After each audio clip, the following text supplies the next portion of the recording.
तेनालीराम की अनोखी सजा। बहुत समय पहले तेनालीराम और कृष्णदेवराय के समय की बात है। विजयनगर राज्य अपनी समृद्धि, न्याय और संस्कृति के लिए दूर दूर तक प्रसिद्ध था। राजा कृष्णदेवराय अपनी प्रजा से प्रेम करते थे और न्याय करने में कभी पक्षपात नहीं करते थे। उनके दरबार में अनेक विद्वान, मंत्री और कलाकार थे, लेकिन उनमें सबसे अधिक प्रसिद्ध थे तेनालीराम। तेनालीराम अपनी बुद्धिमानी, चतुराई और हास्य के लिए जाने जाते थे। जब भी राज्य में कोई कठिन समस्या आती, राजा तेनालीराम की सहायता लेते और वे अपनी सूझबूझ से उसका समाधान निकाल देते। एक दिन की बात है। विजयनगर के बाजार में एक विचित्र घटना घटी। एक धनी व्यापारी का बहुमूल्य हीरे का हार अचानक गायब हो गया। व्यापारी बहुत परेशान हो गया। उसने पूरे बाजार में खोजबीन करवाई, लेकिन हार का कोई पता नहीं चला। व्यापारी तुरंत राजा के दरबार में पहुंचा और बोला, महाराज, मेरा हीरों का हार चोरी हो गया है। उसकी कीमत लाखों स्वर्ण मुद्राओं के बराबर है। कृपया मुझे न्याय दिलाइए। राजा ने गंभीर स्वर में कहा, चिंता मत करो, चोर को अवश्य पकड़ा जाएगा। तुरंत सैनिकों को जांच का आदेश दिया गया। कई दिनों तक खोजबीन हुई, लेकिन चोर का कोई सुराग नहीं मिला। राजा परेशान हो गए। तब उन्होंने तेनालीराम को बुलाया और कहा, तेनालीराम, यह मामला हमारी प्रतिष्ठा से जुड़ा है। यदि चोर नहीं पकड़ा गया तो लोगों का न्याय व्यवस्था से विश्वास उठ जाएगा। तेनालीराम मुस्कुराए, महाराज, मुझे एक दिन का समय दीजिए। राजा ने अनुमति दे दी। अगले दिन तेनालीराम बाजार पहुंचे। उन्होंने घटनास्थल का निरीक्षण किया और कई लोगों से बातचीत की। जांच के बाद उन्हें शक हुआ कि चोर बाजार के ही कुछ कर्मचारियों में से कोई है। लेकिन समस्या यह थी कि किसी के खिलाफ कोई प्रमाण नहीं था। तेनालीराम ने एक योजना बनाई। उन्होंने सभी संदिग्ध व्यक्तियों को राजमहल बुलाया। करीब 10 लोग वहां उपस्थित हुए। तेनालीराम ने सभी को एक एक लकड़ी की छड़ी दी और बोले, ये जादुई छड़ियां हैं। जिसने चोरी की होगी उसकी छड़ी रात भर में 2 इंच बढ़ जाएगी। यह सुनकर सभी घबरा गए। असल में वे साधारण छड़ियां थीं, लेकिन किसी को यह बात पता नहीं थी। सभी लोग छड़ियां लेकर घर चले गए। उनमें से एक व्यक्ति वास्तव में चोर था। वह पूरी रात डरता रहा। उसे लगा कि सुबह सचमुच उसकी छड़ी 2 इंच बढ़ जाएगी और वह पकड़ा जाएगा। इसलिए उसने चालाकी दिखाते हुए अपनी छड़ी के 2 इंच काट दिए। अगले दिन सभी लोग दरबार में पहुंचे। तेनालीराम ने छड़ियां मंगवाईं और उन्हें ध्यान से देखा। एक छड़ी बाकी सभी से 2 इंच छोटी थी। तेनालीराम मुस्कुराए, महाराज, यही चोर है। वह व्यक्ति कांपने लगा। राजा ने पूछा, तुम्हें कैसे पता चला? तेनालीराम बोले, महाराज, जादुई छड़ी जैसी कोई चीज नहीं थी। डर के कारण चोर ने स्वयं अपनी छड़ी काट दी। चोर ने अपना अपराध स्वीकार कर लिया। हार भी बरामद हो गया। राजा बहुत प्रसन्न हुए।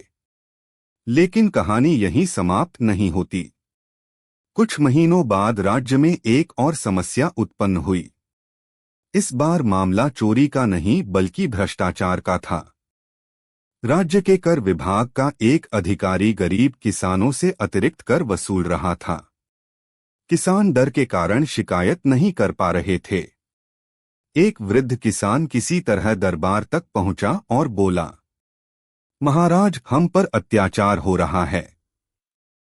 राजा क्रोधित हो गए। उन्होंने अधिकारी को बुलाया, लेकिन अधिकारी बहुत चालाक था। उसने सभी आरोपों से इनकार कर दिया।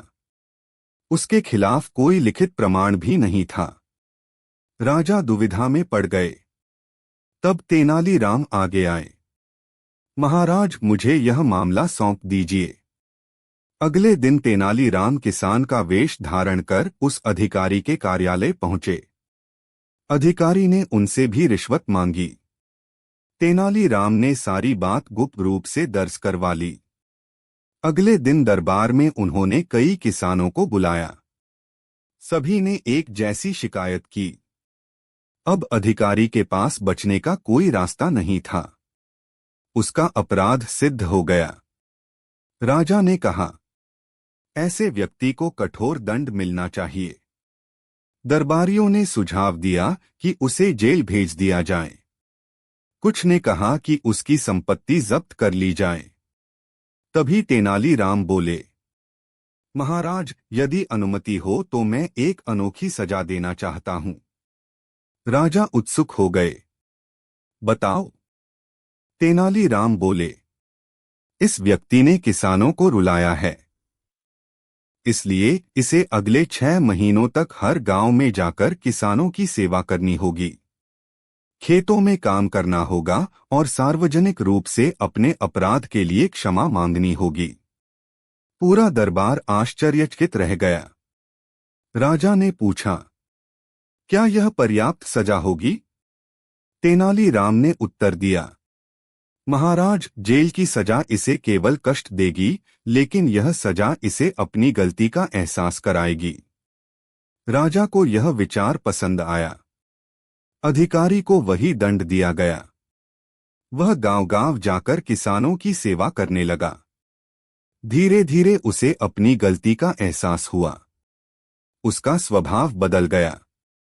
6 महीने बाद जब वह दरबार में लौटा तो वह पूरी तरह बदल चुका था। उसने हाथ जोड़कर कहा, महाराज, मैंने जीवन में पहली बार गरीबों का दर्द समझा है। राजा और तेनालीराम दोनों संतुष्ट हुए। लेकिन कुछ दरबारी तेनालीराम की लोकप्रियता से जलते थे। उन्होंने सोचा कि किसी तरह उन्हें अपमानित किया जाए। एक दिन उन्होंने षड्यंत्र रचा। उन्होंने राजा के सामने झूठा आरोप लगाया कि तेनालीराम ने राजकोष से धन का दुरुपयोग किया है।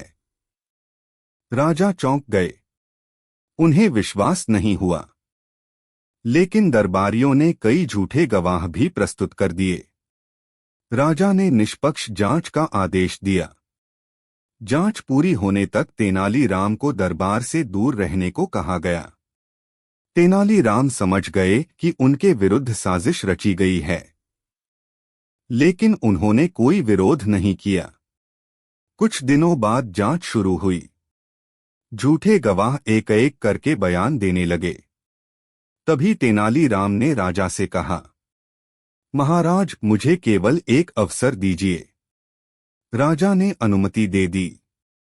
तेनालीराम ने सभी गवाहों को अलग अलग कमरों में बैठा दिया। फिर उनसे घटना का विवरण लिखने को कहा। सभी ने अलग अलग बातें लिखीं। किसी ने तारीख अलग बताई, किसी ने रकम अलग। कुछ ने तो ऐसी बातें लिख दी जो संभव ही नहीं थीं। सच्चाई सामने आ गई। दरबारी शर्मिंदा हो गए। राजा बहुत क्रोधित हुए। उन्होंने षड्यंत्र करने वाले दरबारियों को दंड देने का निर्णय लिया। लेकिन तेनालीराम ने कहा, महाराज, इन्हें भी वही अनोखी सजा दीजिए। कैसी सजा? इन्हें 1 महीने तक राज्य के विद्यालयों में जाकर बच्चों को ईमानदारी और सत्य का महत्व पढ़ाना होगा। राजा हंस पड़े। दरबारियों के चेहरे उतर गए। लेकिन आदेश का पालन करना पड़ा। पूरे महीने वे बच्चों को सत्य और ईमानदारी का पाठ पढ़ाते रहे। धीरे धीरे उन्हें स्वयं भी अपनी गलती का एहसास होने लगा। 1 महीने बाद उन्होंने तेनालीराम से क्षमा मांगी। तेनालीराम ने उन्हें क्षमा कर दिया। राजा ने कहा, तेनालीराम, तुम्हारी यही विशेषता तुम्हें सबसे अलग बनाती है। तुम केवल अपराधी को दंड नहीं देते, बल्कि उसे सुधारने का अवसर भी देते हो। तेनालीराम मुस्कुराए। महाराज, सबसे बड़ी जीत किसी को हराने में नहीं, बल्कि उसे सही रास्ता दिखाने में है। उस दिन पूरे दरबार ने उनकी बुद्धिमानी की प्रशंसा की। राजा कृष्णदेवराय ने घोषणा की कि न्याय का उद्देश्य केवल सजा देना नहीं, बल्कि समाज को बेहतर बनाना भी है। तेनालीराम की यह अनोखी सजा पूरे राज्य में प्रसिद्ध हो गई। लोग दूर दूर तक इसकी चर्चा करने लगे। उसके बाद विजयनगर में जब भी कोई अपराधी पकड़ा जाता, लोग कहते, सावधान रहो, कहीं तेनालीराम तुम्हें ऐसी सजा न दे दें जिससे तुम बेहतर इंसान बन जाओ। और इसी कारण तेनालीराम केवल एक विदूषक या मंत्री नहीं, बल्कि न्याय और बुद्धिमत्ता के प्रतीक बन गए। कहानी से सीख। दंड का उद्देश्य केवल अपराधी को कष्ट देना नहीं होना चाहिए, बल्कि उसे अपनी गलती समझाकर सुधारने का अवसर देना भी होना चाहिए। बुद्धिमानी से दिया गया न्याय समाज को अधिक मजबूत और बेहतर बनाता है।